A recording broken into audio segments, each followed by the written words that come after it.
गांव में बाबूलाल नाम का एक व्यक्ति रहता था।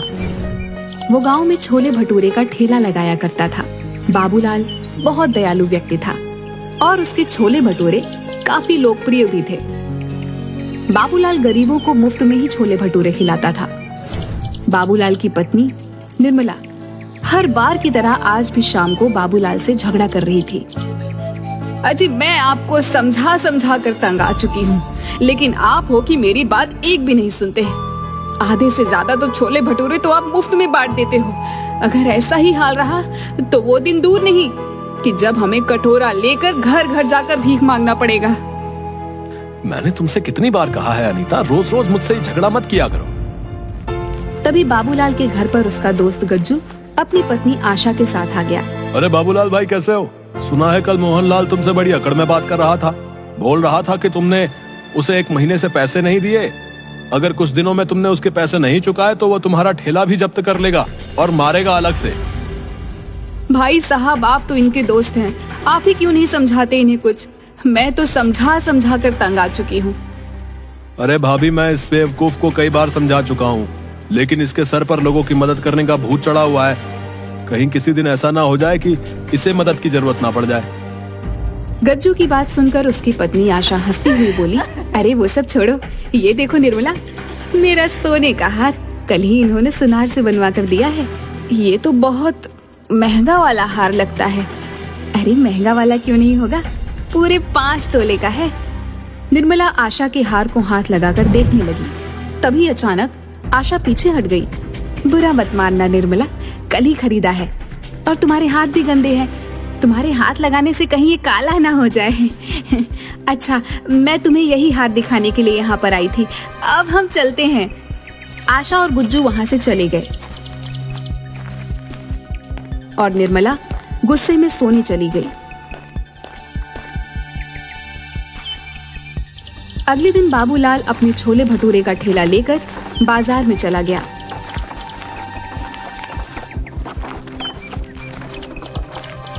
बाबूलाल के बगल में ही मुखिया का खास आदमी नरेश भी ठेला लगाता था।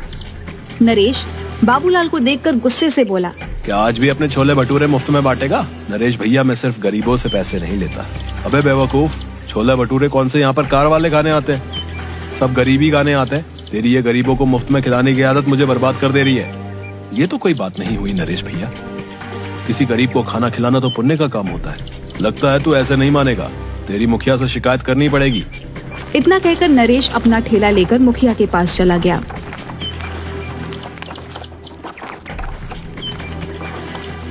नरेश को गुस्से में देखकर मुखिया बोला, क्या बात है नरेश, आज इतने गुस्से में क्यों है? मुखिया जी, वो बाबूलाल मेरे ही बगल में ठेला लगाकर लोगों को मुफ्त में खाना खिला देता है। अब आप ही बताओ, जब लोगों को मुफ्त में छोले भटूरे खाने को मिलेंगे तो भला मुझसे वो क्यों खरीदेंगे? मेरा बहुत नुकसान हो रहा है। नरेश की बात सुनकर मुखिया गहरी सोच में डूबकर बोला, तो चिंता मत कर, इसका उपाय है मेरे पास। इस बाबूलाल को गरीबों को खिलाने की बहुत आदत है ना। आज के बाद इसके पास इतने गरीब लोग आएंगे कि ये बाबूलाल उन्हें खिलाते खिलाते कंगाल हो जाएगा। मैं आपकी बात का मतलब नहीं समझा। अगर तू समझता होता तो तू मेरी जगह होता ना। बस तू निश्चिंत होकर यहाँ से चला जा, चल। नरेश वहाँ से चला गया।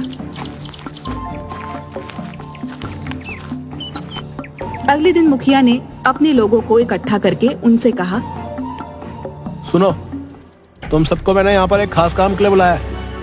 आज से तुम लोग सब गरीब बनकर बाबूलाल के ठेले पर जाओगे और उसके छोले भटूरे खाकर आओगे। देखता हूँ ये बाबूलाल कब तक मुफ्त में छोले भटूरे खिलाएगा। अगले दिन मुखिया के सारे आदमी गरीब बनकर बाबूलाल के ठेले पर पहुंच गए और उस दिन उन सब ने किसी भी ग्राहक को आने का मौका नहीं दिया। उस दिन के बाद वो सब रोज भेस बदल कर आते और बाबूलाल के मुफ्त में छोले भटूरे खाते। कुछ ही दिनों बाद बाबूलाल कर्जे में आ गया और अब कर्जदार उसे परेशान और घेरने लगे। बाबूलाल परेशान होकर ठेला लगाकर खड़ा था कि तभी मुखिया के आदमी संजू और नरेश वहाँ पर आ गए। क्या बात है बाबूलाल, आज कैसे मुंह लटकाए हुए बैठा है? ऐसी कोई बात नहीं मुखिया जी, आज तेरे चेहरे पर वो चमक नहीं दिखाई दे रही। अरे चमक कहाँ से दिखाई देगी मुखिया जी? बाबूलाल भैया को गरीबों को मुफ्त में छोले भटूरे खिलाने का बहुत शौक चढ़ा था, लेकिन अब तो इनके खुद के भूखे मरने के दिन आ गए। ऐसा कुछ नहीं है संजू भैया, अगर ऐसा नहीं है तो फिर तेरा मुंह क्यों लटका हुआ है? संजू सही कह रहा मुखिया जी। बाबूलाल, मेरी एक बात समझ में नहीं आती, तो गरीबों को ही छोले भटूरे मुफ्त में क्यों खिलाता भाई? अमीरों में क्या कांटे लगे हैं क्या? हैं? क्या अमीर इंसान नहीं होते हैं? किसी भूखे को खिलाना तो बड़ा पुण्य का काम होता है मुखिया जी, और किसी का कर्जा न चुकाना भी तो बड़ा पाप का काम होता है बाबूलाल। मैं आपकी बात का मतलब नहीं समझा। तू अच्छी तरह से समझ रहा है कि मैं क्या कहना चाहता हूँ। आज ही मेरे पास सीताराम और मोहनलाल तेरी शिकायत लेकर आए थे और बोल रहे थे काफी दिनों से तूने उनके पैसे नहीं दिए। मैं उनके पैसे जल्द लौटा दूंगा मुखिया जी। अगर 3 दिन के अंदर अंदर तूने उन दोनों के पैसे नहीं चुकाए ना, तो गांव में पंचायत बैठाकर उन दोनों से 25-25 चप्पलें हर्जाने बतौर तेरे सर पर पड़वाऊंगा, ढोंगी कहीं का। इतना कहकर मुखिया वहां से चला गया और वहां मौजूद सभी लोग बाबूलाल को देखकर हंसने लगे। अब तुझे पता चलेगा बाबूलाल कि तूने मुखिया का और मेरा बहुत नुकसान करवाया है। शायद तू जानता नहीं था कि जो मैं छोले भटूरे का ठेला लगाता था ना, इसमें मुखिया का ही पैसा मिला हुआ था। मुखिया अपना नुकसान का एक एक पैसा तुझसे वसूल लेगा। तेरे सर पर चप्पल ना पड़वा दी तो फिर कहना। नरेश सही कह रहा बाबूलाल, तू तो बड़ी मुसीबत में फंस गया भाई। अब 3 दिन में पैसे कहां से ला कर देगा? बाबूलाल ने उन दोनों की बात का कोई जवाब नहीं दिया। वह चुपचाप खड़ा रहा। रात में बाबूलाल जैसे ही अपने घर में घुसा, उसकी पत्नी ने उसे देखकर चिल्लाना शुरू कर दिया। आ गए सच्चाई के देवता, तुम्हारे पीछे गांव का मुखिया आया था। तुम्हें पता है कितना जलील करके गया है, मुझे और तुम्हें कितनी गालियां देकर गया है। पता है मुझे, गांव के मुखिया ने मुझे भी सरे बाजार में बेइज्जत करने में कोई कसर नहीं छोड़ी। मेरी तो ये सोच सोच के हालत खराब हो जा रही है कि 3 दिन के अंदर पैसों का इंतजाम कहां से करूंगा। अब यही दिन देखना बाकी रह गया था। ले देकर हमारे पास यही एक रहने का घर था, पर अब तो मुझे ये भी बिकता हुआ नजर आ रहा है। जाओ इस मकान को भी बेचकर गरीबों और भूखमरों को मुफ्त में खिला देना। इतना कहकर निर्मला पैर पटकती हुई कमरे में चली गई और बाबूलाल पूरी रात नहीं सोया। अगले दिन बाबूलाल फिर से ठेला लेकर गांव की ओर चल दिया। बाबूलाल आज बहुत उदास था। वह अपना ठेला एक बरगद के पेड़ के पास खड़ा करके रोने लगा। हे भगवान, मैंने सुना था कि तू हमेशा दयालु लोगों की मदद करता है। मैंने तो गरीबों को मुफ्त में छोले भटूरे खिलाकर पुण्य का काम किया था, और इसके बदले मुझे क्या मिला? गांव का मुखिया सरेआम मेरी बेइज्जती करके चला गया। अगर 3 दिन के अंदर मैंने सीताराम और मोहनलाल के पैसे नहीं दिए तो बीच पंचायत में मुखिया मुझे चप्पल पड़वाएगा। मेरी क्या इज्जत रह जाएगी। अब मैं किसी भी गरीब को मुफ्त में नहीं खिलाऊंगा। मुझे माफ कर देना भगवान, मेरे पास इसके अलावा और कोई चारा नहीं। कुछ देर बाद बाबूलाल गांव में जाकर ठेला लेकर आ गया, मगर आज उसने किसी को मुफ्त में नहीं खिलाया। कुछ देर बाद एक बूढ़े पति पत्नी उसके पास आकर खड़े हो गए। हमने सुना है बेटा कि तुम गरीबों को मुफ्त में खिलाते हो। हम पति पत्नी 3 दिन से भूखे हैं। भूख से हमारी हालत खराब है। क्या तुम हम दोनों को छोले भटूरे खिला सकते हो? हमारे पास पैसे नहीं है। माफ करो बाबा, आज मैं किसी को मुफ्त में नहीं खिला रहा। बाबूलाल की बात सुनकर वहां पर खड़े हुए लोग बाबूलाल को देखकर हंसने लगे। ठीक है बेटा, जैसी तुम्हारी मर्जी। मैं तो किसी भी प्रकार से भूखा रह लेता हूँ, लेकिन ये मेरी पत्नी कुछ दिनों से बीमार भी चल रही है। तुम ऐसे ही कुछ खिला दो। मेरी मजबूरी समझो बाबा, मुझसे किसी को भूखा नहीं देखा जाता, लेकिन आज मैं बहुत मजबूर हूँ। अगर आज भी मैंने मुफ्त में खिला दिया तो मेरी बहुत ज्यादा बदनामी और बेइज्जती हो जाएगी। मेरे पास पैसे तो नहीं है बेटा, लेकिन हाँ, कुछ मिट्टी के कंकड़ पड़े हुए हैं। तुम उन मिट्टी के कंकड़ों के बदले मुझे और मेरी पत्नी को छोले भटूरे खिला सकते हो। बाबा, मैं भला मिट्टी के कंकड़ों का क्या करूंगा? मुझे पैसों की जरूरत है। गरीब की दी हुई कोई भी चीज बेकार नहीं होती बेटा। एक ना एक दिन वो काम जरूर आती है। उपहार समझकर रख लेना। बाबूलाल को उस बुजुर्ग पर बहुत ज्यादा तरस आया। ठीक है बाबा, लाओ उन मिट्टी के कंकड़ों को दो। मैं तुम्हारा आशीर्वाद समझकर रख लेता हूँ। तुम दोनों जितना खा सकते हो उतना खा लो। उस बूढ़े ने एक पोटली बाबूलाल के हाथों में थमा दी। बाबूलाल ने देखा उसमें मिट्टी के कंकड़ रखे हुए थे। बाबूलाल दोनों पति पत्नी के लिए गर्मा गर्म छोले भटूरे बनाने लगा।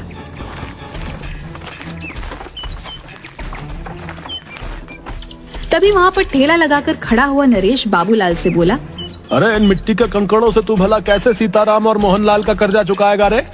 बेवकूफ आदमी, इतनी बेइज्जती होने के बाद भी तेरी कुछ समझ में नहीं आया?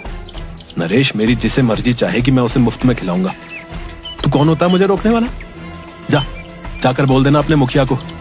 मुखिया का चमचा कहीं का। 3 दिन बाद जब मुखिया उन दोनों से तेरे सर पर चप्पलें पड़वाएगा ना, उस दिन मैं तुझसे बात करूंगा। हाँ, मुझे भगवान पर पूरा विश्वास है, वो दिन कभी नहीं आएगा। इतना कहकर बाबूलाल फिर से छोले भटूरे बनाने लगा, मगर देखते ही देखते वह बूढ़े पति पत्नी बाबूलाल के सारे छोले भटूरे खा गए। बाबूलाल जरा सा चेहरा लिए उन्हें देखता रह गया। उसने देखा उसके ठेले पर अब कुछ भी नहीं बचा था। बाबूलाल चुपचाप अपने घर चला गया। क्या हुआ, आज दोपहर में ही कैसे चले आए? कहीं आज भी सारे छोले भटूरे कहीं बांट तो नहीं आए? निर्मला, मुझसे इस वक्त बात मत करो। अरे तो फिर और किससे बात करूं? अपना सर दीवारों पर मारूं क्या? मेरी तो सोच सोच के हालत खराब होते जा रही है कि 2 दिन बाद क्या होगा। वैसे तुम कभी शाम से पहले घर नहीं आते, आज क्या हुआ? बाबूलाल ने अपनी पत्नी को सारी घटना बता दी। हे भगवान, इस आदमी का मैं क्या करूं? इसने तो बेवकूफीपन की सारी हदें पार कर दी। अरे उन दोनों को सारे छोले भटूरे खिलाने की क्या जरूरत थी? मुझे क्या पता नहीं था। मुझे लगा था कि वो 2 या 3 से ज्यादा नहीं खाएंगे, लेकिन उन्होंने तो देखते ही देखते सारा ठेला साफ कर दिया। लाओ, मुझे भी दिखाओ आखिर उन दोनों ने कौन सी मिट्टी के कंकड़ दे दिए हैं जिसके बदले तुम आज सारे छोले भटूरे उनमें लुटा कर आ गए। वहाँ पर खड़े लोग तुम्हारा मजाक गलत नहीं उड़ा रहे थे। भला कोई मिट्टी के कंकड़ के बदले छोले भटूरे खिलाता है क्या? मैंने उन मिट्टी के कंकड़ के बदले उन्हें छोले भटूरे नहीं खिलाए अनीता। उन दोनों के चेहरे से साफ लग रहा था कि वो कई दिन से भूखे हैं।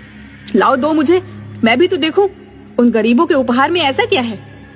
बाबूलाल ने उदास मन से वह पोटली अपनी पत्नी को दे दी और पोटली में कंकड़ देखकर निर्मला गुस्से से चीखते हुए बोली, हाय राम, अब इस कंकड़ का क्या करूं? लगता है तुम्हारी किस्मत में सीताराम और मोहनलाल के हाथों चप्पल खाना ही लिखा है। अब जो होगा देखा जाएगा निर्मला। अगर भगवान ने मेरी किस्मत में गांव वालों के सामने मेरी बेइज्जती ही लिखी है तो उसे कोई नहीं बदल सकता। बाबूलाल वहाँ से चला गया और 2 दिन बाद बाबूलाल पंचायत में सर झुकाए खड़ा था। क्यों रे बाबूलाल, पैसे लाया है? इंतजाम नहीं हो पाया मुखिया जी, कुछ दिन की मोहलत और दे देते। वो तो हम तुझे जरूर देंगे, मगर सीताराम और मोहनलाल के हाथों चप्पल तो खा ले। ऐसा मत कीजिए मुखिया जी, मेरी बेइज्जती हो जाएगी। मैं किसी को मुंह दिखाने के लायक नहीं रहूंगा। क्या हुआ, उस दिन तो बड़ा मुंह चला रहे थे, मार खाने की नौबत आई तो अब इज्जत की दुहाई दे रहे हो?